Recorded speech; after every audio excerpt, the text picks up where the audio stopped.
We're diving deep into the heart of this incredible country, uncovering its fascinating history, vibrant culture, and stunning landscapes. Get ready to embark on an adventure like no other as we explore the hidden gems and unique traditions that make Mongolia truly special.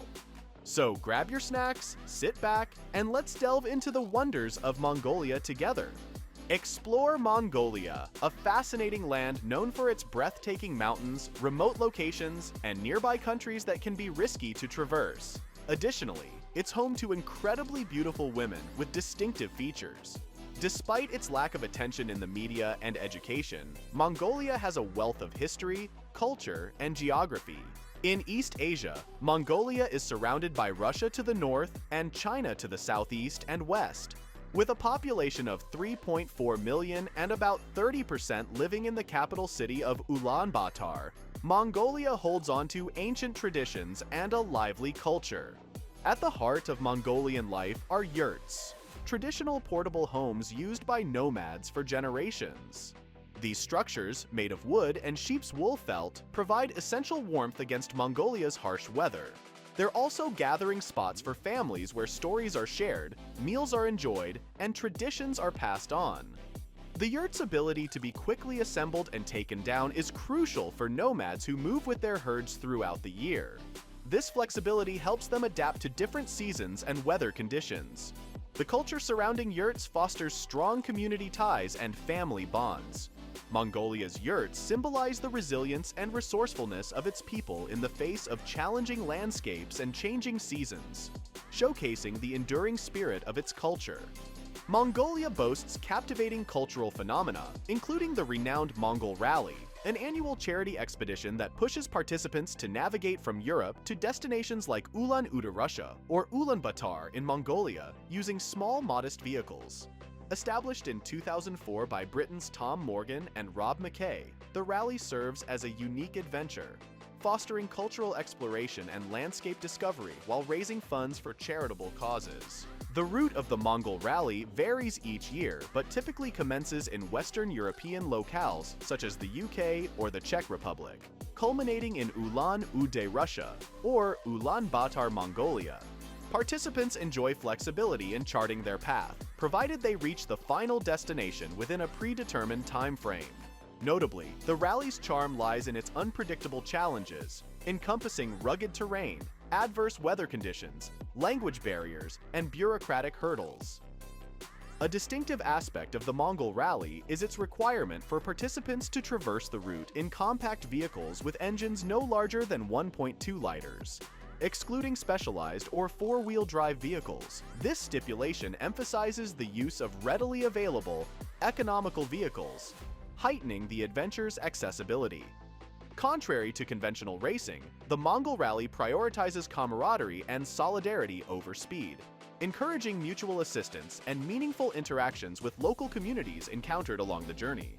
Many teams additionally raise funds for charitable organizations, amplifying the rally's altruistic essence. Beyond the rally, Mongolia's cultural tapestry is adorned with traditions like Tibetan Buddhist practices, where monks and monasteries hold pivotal roles in spiritual and societal spheres. The annual Naadam Festival stands as a testament to Mongolian heritage, celebrating the revered triad of wrestling, horse racing, and archery each July. Mongolia's rich history is a mosaic of powerful empires, territorial expansions, and profound cultural metamorphoses. From ancient nomadic tribes like the Xiongnu and Huns to the monumental legacy of Genghis Khan's Mongol Empire in the 13th century, the country's narrative is replete with epochs of conquest, innovation, and resilience. Mongolia has a fascinating history. At one point, it had the biggest empire ever, stretching from Europe to Asia. The Mongols were tough in battle and had good ways of running things, even after their leader, Genghis Khan, died. But later on, the empire split up because of fighting and problems from outside. In the 1600s, Mongolia became part of China. Chinese culture, like Buddhism, started to spread there. In the early 1900s, Mongolia wanted freedom from China. They got it in 1912, but then ended up under Russia's control in 1924, calling themselves the People's Republic of Mongolia and becoming communist. When the Soviet Union fell in 1991, Mongolia became a democracy and started using money more freely. They've been working on improving their economy and keeping their culture alive since then. Mongolians have always had a special thing for horses. They play lots of horse games like racing and archery. Mongolian horses are famous for being tough and quick, which helped the Mongols conquer big areas in the past. Geography-wise, Mongolia is tough to deal with. It's mostly mountains and deserts, with only a bit of flat land. The weather goes from really cold in the winter to really hot in the summer. There isn't much rain, but there's plenty of wildlife adapted to the tough conditions, like camels and snow leopards. Mongolia's economy depends a lot on its size and what's under its ground. It's also influenced by its neighbors, Russia and China, who have a big say in what happens there. Mongolia has a lot of valuable stuff in its soil, like coal, copper, gold, uranium, and fluorite. These minerals are a big deal for Mongolia because they bring in a lot of money through exports and help make the country's economy strong. Take the Oyu Tolgoi mine, for example.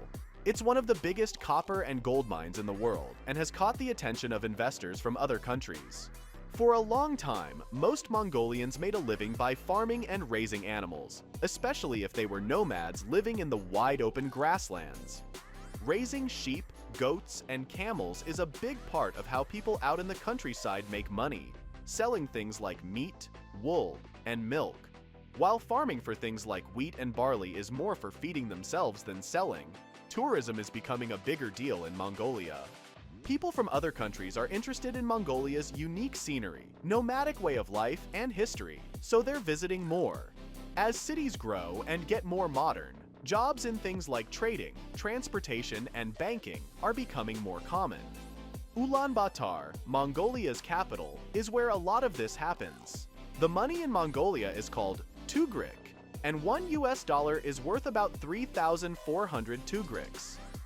But that doesn't always mean stuff is cheap. Living costs in Mongolia are way lower than in the United States. Food each month can be as low as $40 to $70 for basics. And rent for a one-bedroom apartment in Ulaanbaatar could be between $140 and $300. If you're out in the countryside, it's even cheaper. Staying in a hotel or in a traditional tent called a yurt can be pretty affordable too. Mongolian women usually have black hair and they're not usually very tall. They've got a mix of different looks because of their ancestors. Mongolian culture really values strength and independence, especially for women, who often have to take care of the family and work outside the home. Despite tough times in history, like wars and being really poor, Mongolian women have stayed strong and proud of their traditions. You'll often see them wearing traditional clothes and being welcoming to visitors. Mongolian women might seem shy at first, but they tend to warm up once they feel comfortable. Despite its charms, Mongolia often flies under the radar in the United States and other Western countries. This could be because it's kind of tucked away, surrounded by mountains, or maybe because folks don't talk about its cool culture and stunning scenery enough. Mongolia has a lot to offer, from its fascinating history to its breathtaking landscapes and friendly people. The rivers in Mongolia are short and mostly get their water from melting glaciers and some rain. They usually flow up north toward the Arctic.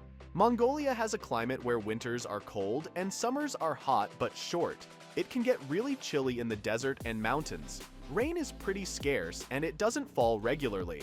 When it comes to wildlife, Mongolia has a bunch of animals that are used to the tough conditions like camels, wild goats, and snow leopards. Plants range from grassy fields to desert plants. Mongolia's economy is shaped by its size, natural resources, and where it sits between Russia and China. Mining, especially for things like coal and copper, is a big deal and brings in lots of foreign money. Traditional jobs like herding animals are still important too. Tourism is starting to pick up, with folks wanting to see Mongolia's cool landscapes, nomadic lifestyle, and history. Ulaanbaatar is where a lot of the money stuff happens. Living in Mongolia is cheaper than in the United States. Food and rent won't cost you as much, and there's a lot to see and do with beautiful places to stay, yummy food to eat, and friendly people to meet.